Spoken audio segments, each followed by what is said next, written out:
Котмондо кушуа кечиңиздер менен ардактуу телекөрүүчүлөр, назарыңыздарда ЛТР Билим каналындагы мугалим өмөлдара көрсөтүүсү сиздер менен амандашып отурабыз. 2024-жылдын соңку чыгарылышы деп айтсак дагы жаңылышпайбыз. Бүгүнкү көрсөтүүбүздүн каарманы Жусуп Баласагын атындагы Улуттук университетинин физика математика мугалими Альбина айым менен маектешкени турабыз. Саламатсызбы? Көбүнчө баягы бүгүнкү күндө университетте билим берип жатканыңызга байланыштуу баягы студенттердин көбү кесип тандоодон өзгөчө баягы жаңылып калгандары бар айрымдары. Анан кандай кесип тандаш керек? Азыркы жаштар эмне кааларын абдан жакшы билишет. Биз мурункудай мугалим болобуз, мугалимге окуйсуң, мугалим болдук эмес да. Себептен дегенде бул жактан кесиптин түрлөрү абдан көп заманга жараша. Мисалы, азыркы заманда SMM, таргетолог жана ошондой эле маркетолог абдан көп болуп кетти. Менин жеке оюмча бул кесип тандоо өзүнүн бир ички жан дүйнөсүнөн чыгыш керек да. Эгерде мен мугалимдик кесипти жакшы көрсөм, ошол кесип менен аркалап, ал анын мисалы кыйынчылыгы дагы бар, оорчулугу да бар. Ошондой эле сыяктуу кесип тандоодо эч качан жаңылбаш керек. Азыркы жаштарга кеңешим эч качан кесипти сүйүп тандаш керек. Акчасына эмес, анын кандайдыр бир убактылуу кесиптерди эмес, уштоп аркасында бир кандайдыр бир ийгиликтер, жеңиштер кала турган кесиптерди, элге пайдасы тие турган кесиптерди тандашы керек деп ойлойм. Мугалим болуш үчүн кандай сапаттарга ээ болуш керек экен? Деги эле мугалим кандай болуш керек экен? Акыркы жылдар мына мугалимдин бедели деп коебуз, мугалимдин статусу. Коомдогу социалдык тармактардагы видеолордон улам баягы төмөндөп калды деп көп айтып келет. Мугалим кандай болуш керек? Мугалим негизгиси чыдамкай болуш керек экен. Чыдамкай болуш керек экен. Көп ортодо мисалы мугалим башка элдерге караганда биз, мен өзүм мугалим болгонго чейин мындай жеңил көрүнчү да, жумушу мугалимдер келет, сабагын өтөт, кетет деген сыяктуу. Анан өзүм мугалим болуп иштегенден кийин ошо мугалимдин жашоосун көрдүм десем болот да. Эң башкысы мектептен башталдык, мектептен тажрыйбам башталды. Ал жакта окуучулар менен иштеш абдан кызыктуу экен. Себеби окуучулар жан дүйнөсү таза, өзүңүздөр билгендей элечи. Алар менен кызыктуу, мисалы, настроениең мындай түшүп, мындай жок болгон учурда да көтөрүп кое алышат да. Анан мугалимдик кесипте чыдамкайлык деп айтмакмын. Көптөгөн оорчулуктар болот. Мисалы, бизге айтып атпайбы, жеңил, башка кишилерге жеңил көрүнүшү менен ал жакта эмне болуп жатканын эч ким билбейбиз да. Ким мугалим болуп иштегенден кийин, башынан өткөргөндөн кийин гана ошол нерсе билим берүү, негизгиси өзүңдүн билимиңди берүү, жеткирүү бул кыйыныраак да. Эгерде сен аны сүйүп, жакшы көрүп жасасаң, ошол нерсенин сөзсүз түрдө жемиши болот деп ойлойм, менин оюмча. Чыдамкайлык. Мен ошо чыдамкайлык сапатты баалайм да, ошо мугалимдердин чыдамкайлык, анан көтөрүмдүү деп коет эмеспи? Көтөрүмдүү сапаты. Аны мен катары эле мектепте билим берүү менен окуу жайда билим берүүнүн айырмачылыктары кандай экен? Кайсынысы сизге өзгөчө жактуу болду экен? Эки жак тең жакшы. Себепти дегенде, биринчи мектептен мен бул жакта эң биринчи эле бул жакка иштесем, мектептеги окуучулар менен иштеген тажрыйбамды жоготмокмун да, мисалы, көрмөк эмесмин да. Ал жакта да өзүнчө бир сонун атмосфера да бар. Окуучулар менен да иштеген соң өзүңдүн эле балдарыңдай болуп калат, билим бересиң аларга, бир өзгөчө бир эмелер болот да, көз ирмемдер болот. Студенттер менен иштешүү кандай экен? Балким сиз жаш болсоңуз, мисалы, анан теңсинбей да койгон учурлар болушу мүмкүнбү алгач келгениңизде? Эми кандай десем, эгерде сен өзүңдүн кесибиңди билсең, андай нерсе болбойт деп ойлойм. Сен, мисалы, мугалимдер өзүнүн сабагын аткарыш керек, мисалы, убагында кирип, сабакты өткөрүп, өзүңдүн кесибиңди мыкты билсең, ошо кесибиңди сүйүп аткарсаң, анда андай нерсе болбойт. Анан табигый так илимдеринде, математика сабагынан, физикадан көп эле ошол сабактардан качса керек. Анан сиз эмне себептен ошол тармакты аркалап алдыңыз экен? Сыр эмнеде? Деги эле математика дүйнөсү эмнеси менен жагат болду экен? Мен негизгиси мектепте окуп жүргөндө эле математика сабагы, негизгиси айтат го, эң кыйын жолду танда, ошондо сенин жолуңда эч ким турбайт деген сөз бар го, негизгиси кыргызда. Анан математика башка предметтер негизгиси жеңилирээк. Тарыхты айтып коебуз, ал математика өзүнүн мындай көптөгөн тажрыйбасы менен, көптөгөн эмеси менен, кыйынчылыктары болсо дагы, бирок сенин мындай атаандашың болбойт деген нерсе болот го негизгиси. Математика негизгиси абдан кызыктым мектеп учурунда окуп жүргөндө, себеби мугалимден дагы көп нерсе зависеть этет эмеспи. Мугалимим тартып кетти десем болот да, негизгиси математиканы жакшы көрүп калганыма, математик мугалим болуп калганыма. Анан мектептен олимпиадаларга катышчумун өзүм. Олимпиадаларга катышып, эң башында олимпиададан экинчи ушундай орундарды алчумун, биринчи, экинчи орундарды алчумун. Өзүм конкурстарды уюштурганды жакшы көрчүмүн. Мектеп убагында эле мен мугалимдик бир кесипти сүйчүмүн десем болот да, мугалимдерди көрүп суктанчумун, мугалим болгум келчү өзүмчү. Анан конкурстарды уюштуруп, өзүмдүн тең классташтарым эле, менден кичүү класстарга эле бир нерселерди уюштуруп эле ушундай нерселерим бар болчу. Именно математика сабагынан да. Анан кийин окууну бүткөндөн кийин бюджетке өттүм, анан физикага өттүм. Физика жана электроника факультетине. Ал жакта 4 жыл билим алдым. Анан аз эле убакыт болду, бакалавр эмесин ошо бюджеттин негизинде дипломумду алдым десем да болот, Кудай буйрса. Андан кийин биринчи курстан кийин мен негизгиси экономфакада кызыгып кеттим. Биринчи курста өзүм математикага жакын болгондуктан, анан биринчи курстан кийин экономфака биринчи курста жакшы окуп, бардыгын 5ке окудум, чынын айтсам.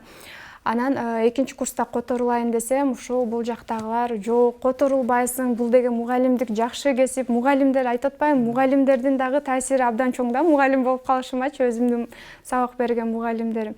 Анан мектепке жиберди, ошондо экинчи эле курс болчумун. Эң башкы экинчи курстан баштадым да, мугалимдик кесипти аркалапчы. Анан экинчи курста барып, өзүм 10 класстарга сабак берчүмүн. Математика сабагынан биринчи абдан кыйын болду. Ортурбайбы мугалим болуш деп, башында бир жылча кыйналып, журнал практикадан көбүрөөк үйрөнөт экенсиң, бирок мага кызыктуу да болду да ошол нерсечи, мугалим болуш.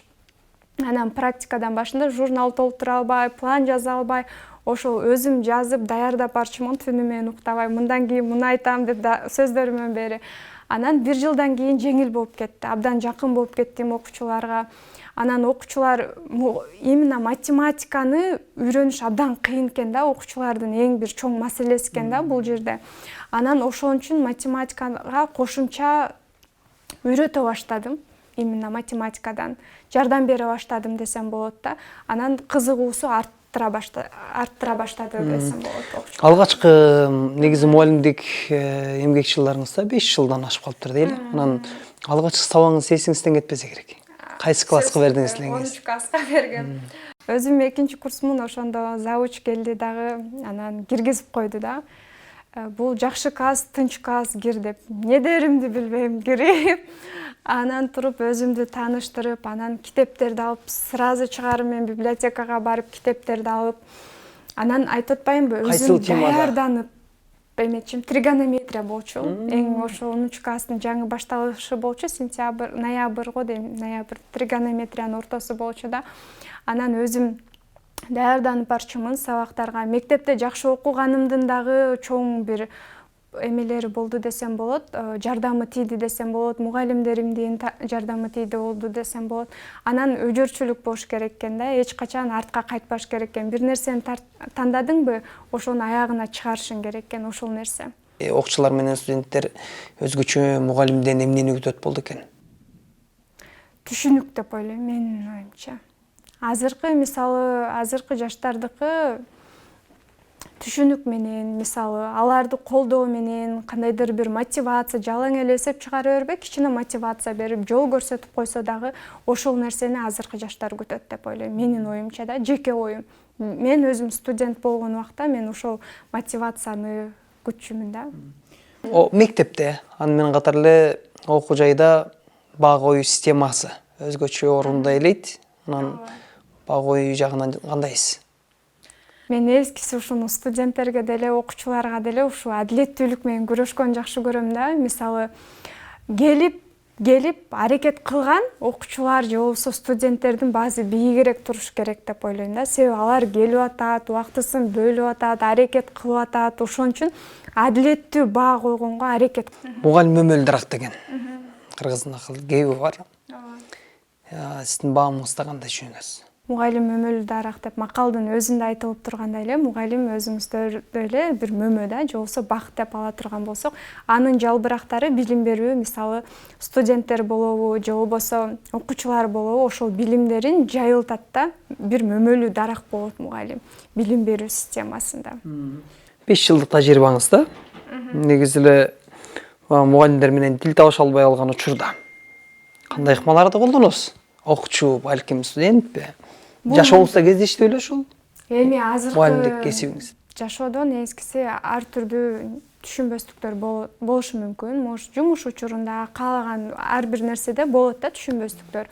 Бирок туура чечим кабыл алып, ошол нерсени мындай өркүндөтүп кетирбей, туура чечим кабыл алып, туура ойлонуп, анан мындай аябай прям паникага көтөрүп эмес, мындай жеңил өткөрүп коюш керек да. Менин өзүмдүн тажрыйбамда ошентип жеңил өткөрүп койгом да. Негизи эле окуу жайда мектептегидей отур десең отуруп калган же тур десеңиз туруп калган багы окуучу жок.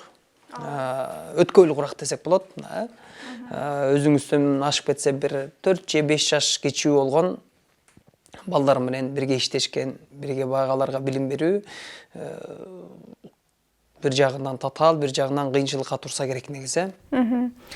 Мисалы мындай мен үчүн аябай деле татаалга турду деп айта албайм. Иштешүү кандай болду? Иштешүү жеңил эле. Себеби деген мугалим болуш үчүн психолог болосуң да, адамдар менен иштешкенди үйрөнөсүң. Алардын мисалы ар биринин мүнөзү ар башка да. Бул жакшы суроо болду да, мисалы үй бүлөдө деле 4-1 тууган болсо, 4-1 туугандын 4 мүнөзү ар башка да. Окуучулар менен дагы мисалы ар бир мугалимдер жыл сайын иштешип көнүп калат да бул нерсегечи. Анан мен үчүн анчалык деле кыйналган жокмун да, наоборот мен үчүн жеңил болду. Кызыктуу, алар менен кошо өнүгөм, билбеген нерсемди үйрөнөм. Алар билбеген нерсени мен үйрөтөм дегендей, ушундай нерсе. Мектепте билим бергенде алгачкы айлыгыңыз эстен кетпейт, э? Алгачкы эмгек маянаңыз канча болду экен? Ооба, эң биринчи ошо мектепте, ошо 2-нчи курста билим берип баштагамды атпаймынбы? Эң биринчи айлыгым аябай күткөм да, мен үчүн аябай кызык болгон маянам 5000 сом болгон бир айга. Ооба. Саат 8-ден саат 12-ге чейин иштечимин, 16 саат болчу да жумасына. Түшкө чейин келип сабак берчимин, түштөн кийин келип окучумун да. Кайра университетке келип өзүмдүн окууларымды улантчумун, ушундай болчу. Анан бирок ошол 5000 сом деле мен үчүн мындай берекелүү болчу десем болот да. Себеби өзүңдүн эмгегиң да берекелүү болчу, анан көп нерсеге жетчү да. Эми азыр жыл сайын андай эмес, бирок мындай азыр эстеп калам да, 5000 сом алгам депчи. Үйдөгүңүздүн көз карашы кандай болду экен? Мугалимдик жака тапшырам деген учурларда айрым ата-энелердин каршылыгы да болуп калышы мүмкүн го? Же үйдөгүлөр колдоо калдыбы? Жок, мен наоборот үйүмдөгүлөр мугалим болгонума түрткү берди десем болот да. Өзүмдүн атам аябай эме болчу да, мугалим бол деп эле ушинтип атамдын тилеги орундалды десем болот да. Кызым мугалим болот деп эле мына азыркы учурда мугалимдик кесипти аркалап атам да. Атам мугалим болот деп көп ушинтип эметөрчү да. Сонун кесибиң бар, мугалим деген сонунда билим бересиң деп, ушул нерсени сени көрөм, мугалимди көрөм сенден деп ушинтип атам, ата-энем түрткү болду десем болот. Колдоду да. Көпчүлүктүн алдында сыймыктанып, сүймөнчүлүк катарында айтып жүрсө керек азыр. Кызым мугалим. Эми негизгиси анчалык деле мактанбайбыз, негизгиси мактангандардан эмеспиз да. Сүймөнчүлүк катарында ооба. Жагат да атама, себеби мугалим деген сонун кесип да, билбейм, атам абдан ушул мугалимдик кесипти менден көргүсү келет да. Ошондой. Сиз мектепте окуп жүргөн кезде мугалимдерди көргөндө балалык кыял менен мугалимди башкача сүрөттөө болгондур. Ал эми кийин мугалим болгондо ошол сүрөттөө менен кийин мугалим болгондон кийинки сүрөттөлөр кандай экен мугалимдик кесиптики? Мен ушу кичинекей кезимде мугалимдик кесипти эми ойлоп коем да, ошол кезде эле кичинекей кезимде эле мугалимдик кесипти сүйчү окшоймун депчи. Себеби ошол жакта өткөндөгү маектерде айтып кеттим го.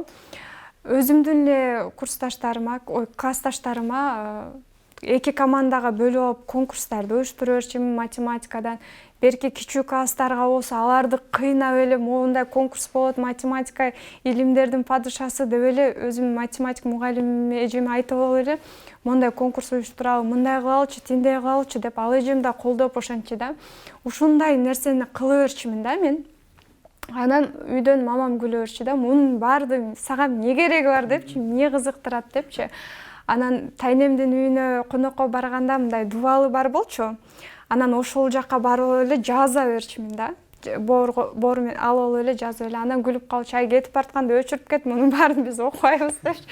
Ошол азыркы кезекте деле ушундай да. Мен мурунку кезимди эстеп туруп, анан азыр значит ошол кезде эле мен мугалим болгум келиши турбайбы, мен ушул кесипти сүйчү турбайбы. Эми кыйынчылык ар бир нерседе болот. Бул нерсени чыдаш керек.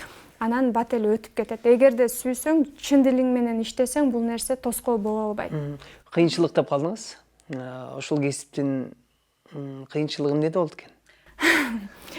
Эми өзүң жаш болсоң, башында айтып кеттим, азыр кичине жеңилирээк да магачы мурункудан. Башында кыйналгам да, кандай болот, билим бере аламбы деп бир өзүнчө сарсана болосуң да. Бул жоопкерчиликтүү кесип да, мисалы жөн эле киресиң, кетип калбайсың отуруп.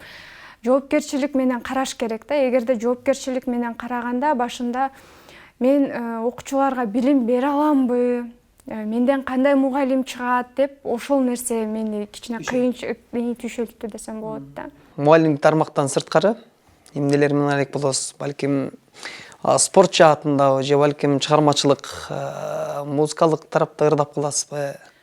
Жок, негизгиси бул мугалимдиктен тышкары азыркы учурда спорт жаатында бир аз алектенем, кичине убактым болгондо. Ыр жагына негизгиси шыгым жок десем болот. Ыр жагында жокмун. Китеп окуйм, ошо кандайдыр бир азыркы курстарга барам, замандын талабына жараша, өзүм дагы өнүгүп турушум керек деп ошол жака көбүрөөк басым жасайм да. Сизге чоң рахмат. Азыр көптөр мына суралышып, маектешип, кесибиңиз туурасында кеп кылдык. Көрүүчүлөрдү келе жаткан жаңы жыл менен куттуктап өтсөңүз. Сиздерге да чоң рахмат, ушинтип чакырып, маектешип алганыңыздарга. Келе жаткан баардыгыңыздарда кыргыз элимдин жаңы жылыңыздар менен куттуктайм. Ар бир үй бүлөгө тынчтык, бекемдин стоолук жана ийгилик каалаймын. Сизге чоң рахмат, урматтуу телекөрүүчүлөр. Мына ошентип 2024 жылды артка таштап, Кудайым буйрса мына 2025 жылга аттанып олтурабыз. Жалпыңыздарга 2025 жыл берекенин, ийгиликтин, ырыскынын жылдары болсун деген аруу тилектер менен бүгүн биз көрсөтүүбүздү соңуна чыйынтыктап турган чагыбыз.